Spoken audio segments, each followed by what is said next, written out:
Coming to you today with a pre-record video. This is one I've been talking about doing for a little bit, but every once in a while you'll have a tree. Right here is a jabuticaba. On my farm it's usually the jabuticabas.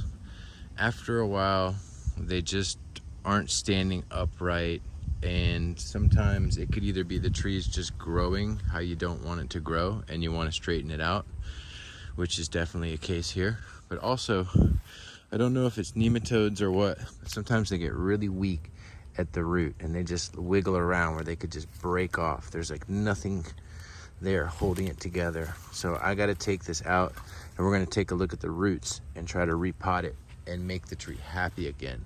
I mean, the tree looks okay as far as the leaves go. I think just with fertilizer would make it happy, but if you really have a tree that over the years just seems kind of weak at the roots, especially jabuticabas, I think sometimes we got to get in there and take a look and see what kind of worms we got, and then just clear out the soil and give it a fresh start. And we're gonna do that right now. So let's get it started. Oh, by the way, this is a seedling I got from a guy, and I don't even know the variety. It looks like a lot like Paulista, but I don't believe it is. I have a tree that's about this, it's the same age, but it's half the size, and it flowered, but it didn't set fruit. It's from the same batch. This is probably a 10-year-old tree, maybe more or less, but all right, let's get to it. So there's only really two ingredients you need. Perlite, peat moss, and there's the peat moss that I get. Used to be like $11 a bag, now it's like 19. But you could grow just about anything. And I use just a little bit of perlite. You don't need too much. Probably, that's way more than enough. And you see I still have more than half a bag left. You don't want to breathe that stuff in. See all that dust everywhere? I don't know if you can see that, but I'm gonna let that settle. What I'm looking for is a shovel. I don't know if I have one near. Oh, Lordy. And then we're probably just gonna hold our breath and hand mix this. Just kind of mix it around. This peat moss got really saturated. It's a little too wet, almost too wet to work with, but I'm gonna use it anyway. Out in this barrel, I gotta walk away and breathe. Luckily I'm downwind.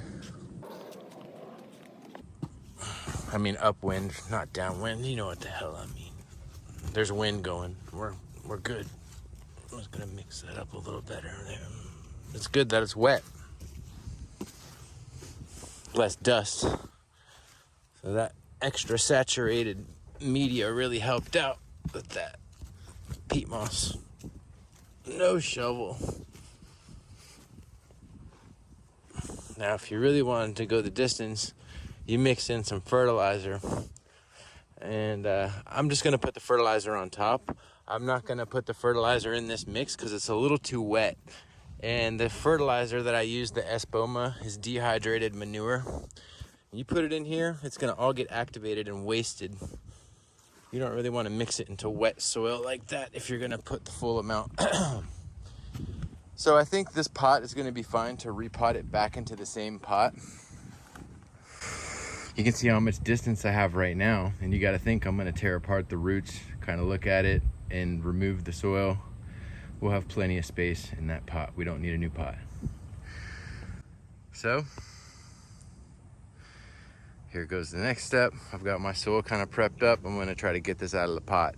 And ideally, with a tree that's so big with such a massive root ball, you don't want it to be wet, because you could have a catastrophic problem where the root ball falls apart and it breaks, which may happen today, but I'm not too worried about it. If that happens, you got to prune the canopy and all that, but I'm just gonna try to repot this even though it's really wet.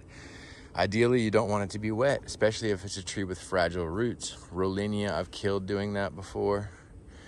Jabuticaba is pretty strong, but you can kill one messing the roots up. Too wet, too much weight, and then it cracks big piece of the root off and you can't recover the tree. And that's not gonna happen tonight. Let's see about getting this out. Kind of lay it down gently.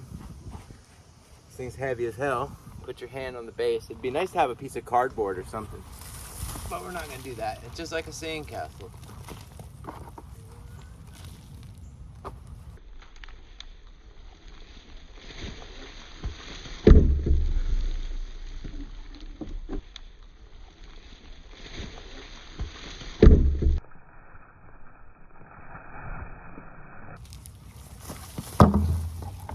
the roots fell apart, but actually it fell apart just right. I'm gonna take it down. All the rest of that was junk.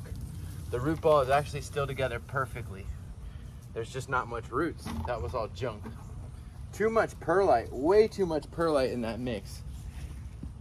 So now we're gonna come back in, fill the pot up to where you like it. You don't wanna go too tall because the wind will blow it over. Get your soil started. Nice and mucky.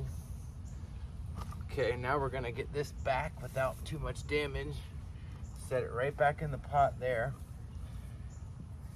And now I'm gonna start to layer the soil back on top and straighten it up, making sure all the roots stay down, pointed down. You don't want those roots to get flipped upside down. And I'm pushing down around the edges on the tree.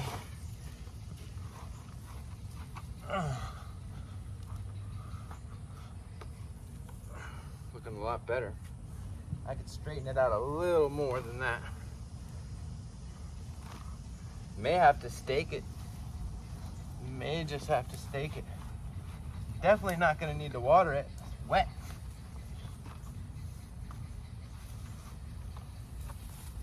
Look at it, flopping around.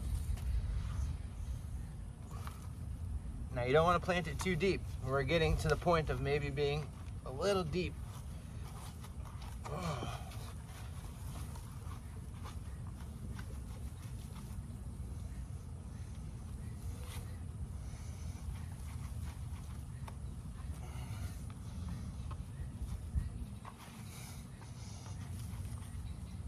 I think that's about good for now.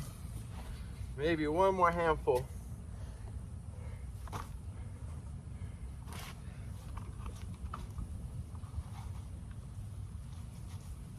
Soil's too wet.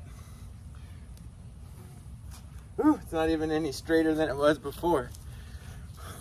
We'll take a look at that. So from here, I'm gonna get something to stake it up with. But you see what I did, I repositioned it. It's still a little wobbly. Look at, I think there was just a little too much perlite in this mix that I made right here. It's a little too much perlite. And sometimes that perlite can just get mucky, it seems like. I'm looking for earthworms, because there's usually a boatload of earthworms in a tree that's so unhealthy. But I'm not seeing a ton of earthworms here yet. Maybe they're hiding. They all went down to the bottom, you know. Anyway, I thought there'd be a ton of earthworms, but there's not. And some fertilizer, stake this thing up, and that's basically a wrap. And you saw what you don't want to happen when the roots fell apart like that.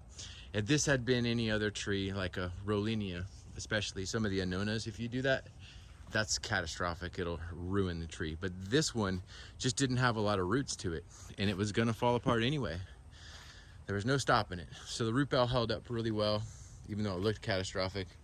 Stake it up, final deal. We'll see how good it maintains. I'll show you an update, hopefully.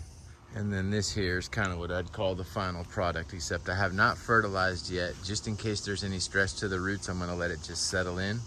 But I got it, there was a post already in the ground. I put it up against the post where the pot's not gonna get too hot.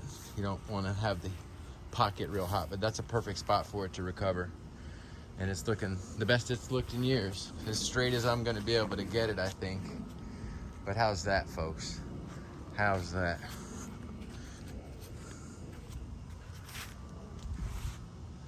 So from time to time, if you have a tree that's looking nasty, just change the soil out, basically, is all you gotta do. Thanks for watching.